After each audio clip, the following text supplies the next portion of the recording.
Bon, bienvenue en ce vendredi, notre rendez-vous du vendredi où on écoute et on partage sur la parole de l'Évangile.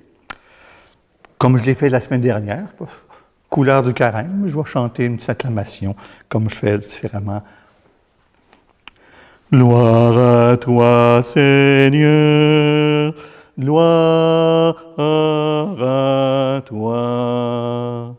Dieu a tellement aimé le monde qu'il a donné son Fils unique, afin que tous ceux qui croient en lui aient la vie éternelle. Gloire à toi, Seigneur, gloire à toi. Le Seigneur, Évangile de Jésus-Christ selon saint Matthieu. Gloire à toi, Seigneur. En ce temps-là, Jésus disait aux grands prêtres et aux anciens du peuple, « Écoutez cette parabole. Un homme était propriétaire d'un domaine. Il planta une vigne. Il l'entoura d'une clôture. Il creusa un pressoir et bâtit une tour de garde. Puis il loua cette vigne à des vignerons et partit en voyage. Quand arriva le temps des fruits, il envoya ses serviteurs auprès des vignerons pour se faire remettre le produit de sa vigne. Mais les vignerons se saisirent des serviteurs, frappèrent l'un, tuèrent l'autre, lapidèrent le troisième.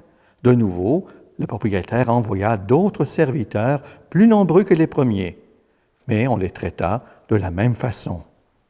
Finalement, il leur envoya son fils, en se disant « Ils respecteront mon fils ».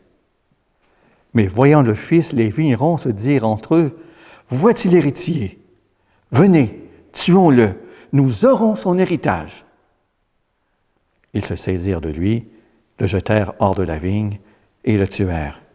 Eh bien, quand le maître de la vigne viendra, que fera-t-il à ces vignerons? On lui répond, ces misérables, il les fera périr misérablement.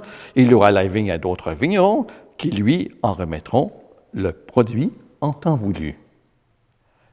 Jésus leur dit, n'avez-vous jamais lu dans les Écritures?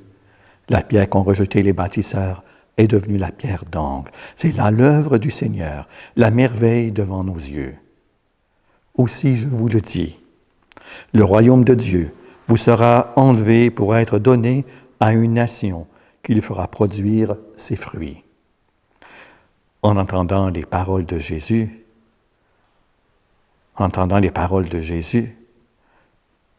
je recommence. En entendant les paraboles de Jésus, les grands prêtres et les pharisiens avaient bien compris. Je recommence ce paragraphe-là. Quand je fais ça, ça veut dire qu'attention, Bruno, il faut que tu coupes quelque chose. Bon. Deuxième finale de l'Évangile. 3, 2. En entendant les paraboles de Jésus, les grands prêtres et les pharisiens avaient bien compris qu'il parlait d'eux.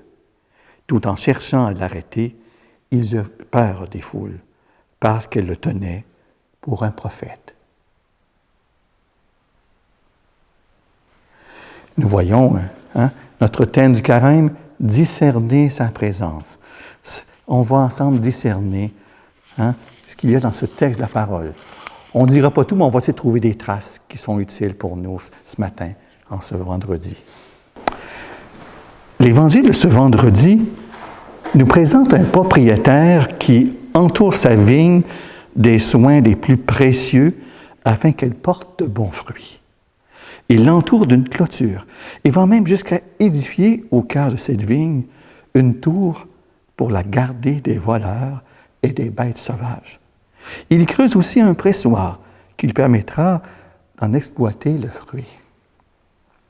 Jésus va alors porter notre attention sur les latitudes des vignerons, à qui le maître confie l'entretien de sa vigne.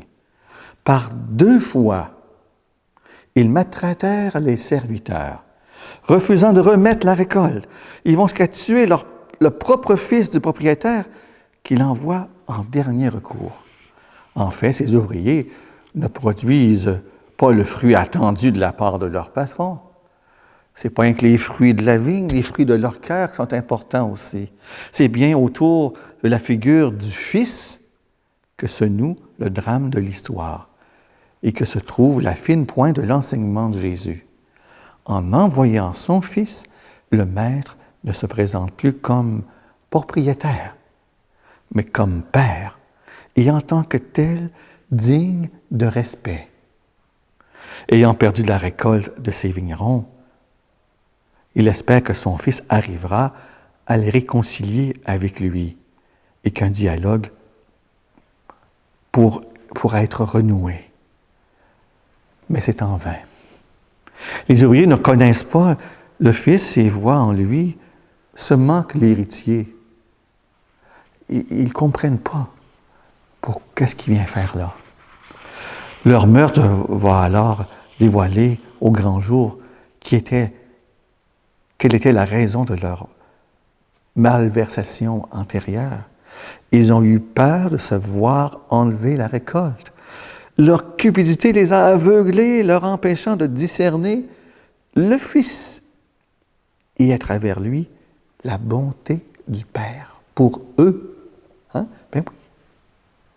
La soif et l'avoir du pouvoir les a conduits à entrer dans une logique de violence et de mort. Parfois, nous percevons mieux combien le temps passe et combien notre vie vieillit avec nous.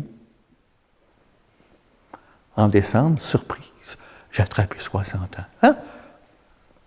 Il se passe quelque chose de nouveau. Hein? Mais lorsque nous voulons faire le bilan des fruits que notre vie a portés, les résultats sont souvent pas trop concluants. Que s'est-il passé? Avons-nous vécu comme de mauvais vignerons qui pensaient plus à eux qu'à l'amour de leur employeur pour sa vigne?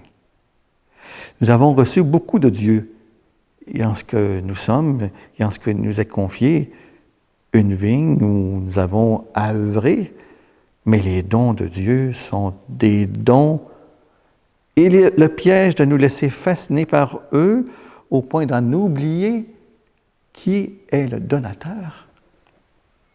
En coupant ici les dons de celui qui est dans la source, nous les détournons de leur réalité, de la fin. Leur fruit n'est plus la vie, mais la mort. Mort du Fils.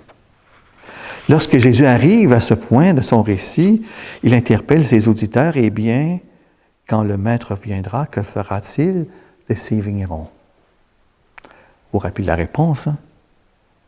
C'est la punition qui doit prévaloir jusqu'à les faire périr. Qui plus est, de manière misérable. Autrement dit, pas de pitié et la vigne se verra confiée à d'autres vignerons mieux intentionnés. Mais nous sommes toujours dans une logique de mort. D'ailleurs, pas un mot dans cette réponse au sujet du Fils. Les auditeurs de Jésus l'auraient-ils oublié? Seraient-ils morts pour eux aussi? Pour Jésus, l'histoire ne peut se finir ainsi. Ce maître serait-il vraiment Père s'il fallait prendre très peu de cas de son Fils? La mort du Fils ne saurait être le dernier mot. C'est la vie qui doit avoir le dernier mot. Au sein du peuple Israël, le refus de certains d'accueillir son Fils permettra à notre Père céleste de révéler la toute-puissance de sa miséricorde. En construisant le royaume sur la pierre rejetée, choisie comme pierre d'angle, comme le dit le psaume, pierre rejetée par les bâtisseurs. C'est là l'œuvre du Seigneur, une merveille à nos yeux. Comme le Père a envoyé son Fils dans le monde, c'est pour réaliser sa mission rédemptrice. De la même manière, le Christ nous envoie, chacune et chacun, aujourd'hui, en ce vendredi, pour collaborer à son œuvre de rédemption. Il est vrai que les fruits de notre serment ne sont pas toujours immédiats et visibles, mais nous pouvons surtout pas, si nous restons unis au Christ, être comme le serment uni. Je recommence ce paragraphe-là, page 8, la dernière page, enfin, toujours à la fin quand je manque mon coup. Deuxième séquence de commentaire. Il est vrai que les fruits de notre serment ne sont pas toujours immédiats ou visibles, mais nous ne pouvons douter que si nous restons unis au Christ, comme le serment uni au sceptre, nous porterons un fruit qui demeure. Produire ainsi du fruit, c'est rendre gloire à Dieu, parce que c'est contribuer à la croissance de son royaume de justice, de paix et de miséricorde. Le Seigneur, la mission que tu nous donnes dans l'histoire du salut n'est pas banale. Aide-nous à cultiver avec soin notre vigne pour qu'elle puisse produire un raisin doux et comestible pour nos frères, pour nos sœurs, afin qu'ils découvrent ta bonté. Toi, le maître de la vigne et le Seigneur de la vie, aide-nous à discerner ta présence au cœur de notre journée. Amen. Bon vendredi, que le Seigneur vous bénisse.